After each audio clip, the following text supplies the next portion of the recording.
Hello, everyone. Welcome to another episode of Empty Talk video series where I share my contemplative insights on different topics. Today, I wanted to talk about fear. A lot of us have experienced this emotion of fear all along since we were children to even now fully grown adults, and we'll probably continue to grapple with this emotion of fear. Fear is not necessarily a bad emotion, but then it's also overrated. There are a lot of things that people fear of which is not necessary. In fact, I'll go ahead and say that 90 to 95% of our fears are unreasonable, they are overrated. And that's because we really don't have the clear understanding of the root cause of fear and why it doesn't have to be like that. So some of the things I may be sharing now may seem very altruistic and not practical, but I'm going to go out on a limb and say that it does feel like that until you make it your personal experience. And I'm sharing this from my personal experience that too much of fear that we all experience is really unreasonable and is overrated.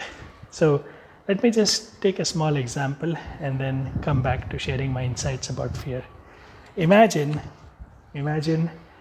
that you're walking through a very dark room and there's absolutely no visibility at all, and you are hearing a lot of sounds around you, the hissing of poisonous snakes, the roar of very fierce animals like a tiger, and you're also hearing dangerous sounds of different creatures, poisonous creatures, and a lot of creepers. You could hear the rattling of a rattlesnake and so on and so forth. So all these things are really bringing out a lot of fear in you, and you're kind of worried that if you take one step further you might step on a scorpion and get bit, or you might just be a prey to a hungry tiger or some kind of a deadly animal, because it's all dark everywhere around you. So all these different experiences on the senses that you're hearing through your ears in the dark is introducing the emotion of fear.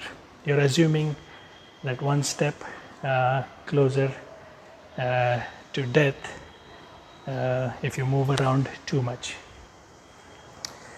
And a few seconds later, the room is now lit, and what you see is you are surrounded by all these dangerous animals.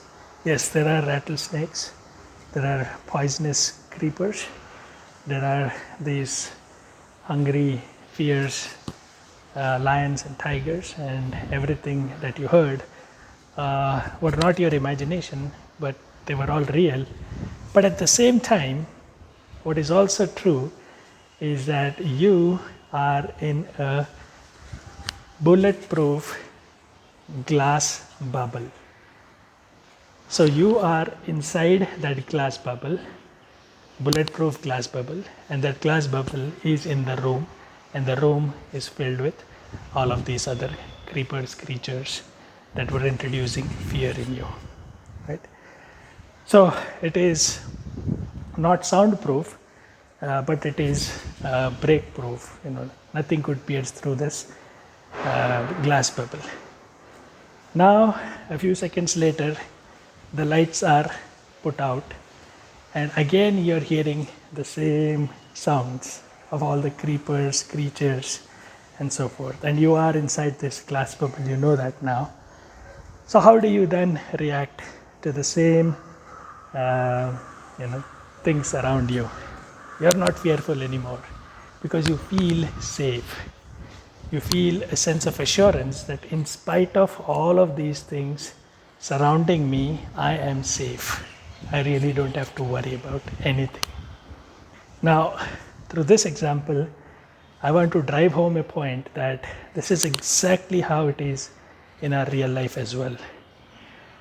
We fear about a lot of these things around us, the fear of losing the stability and security of a job or a relationship, or things that make us feel safe, things that make us feel accepted, things that make us feel good about ourselves, so we don't want to lose them, and so forth. So there is a lot of fear of losing all of those things. But those are all identified with us as people, as person.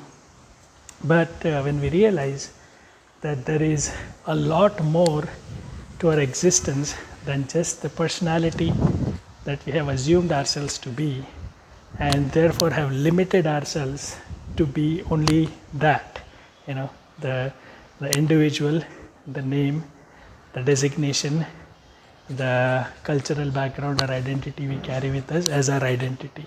So if we just limit ourselves to identifying ourselves with what we think ourselves to be, then we are always going to live under the fear of what would happen to this personality, this person. But the truth is, who we are is infinite in its potential, has a lot of possibilities beyond all the limitations that the body-mind mechanism imposes, that the mind imposes as our personalities and so forth. So once we break away from that limited thinking, limited mindset of this is who I am and this is my sphere of life, then we always stay fearful. But the moment you realize that who you truly are is always protected, can never die, and has infinite potential, and can never ever be destroyed in spite of all the things that mind comes and says is going to destroy us, like all the fearful noises and other things that the mind churns. So if we recognize that the true nature of who we are has infinite potential, inherent capabilities that we have never explored, then we will never be fearful about all the things around us.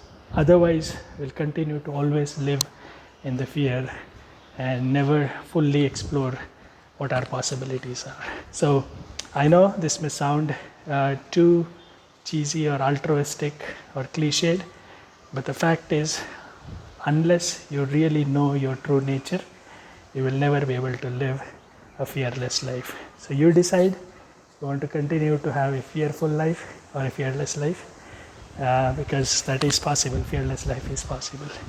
So that's it for today in this contemplative insight on fear. I will talk to you on another topic another day. Until then, love and peace. Bye-bye.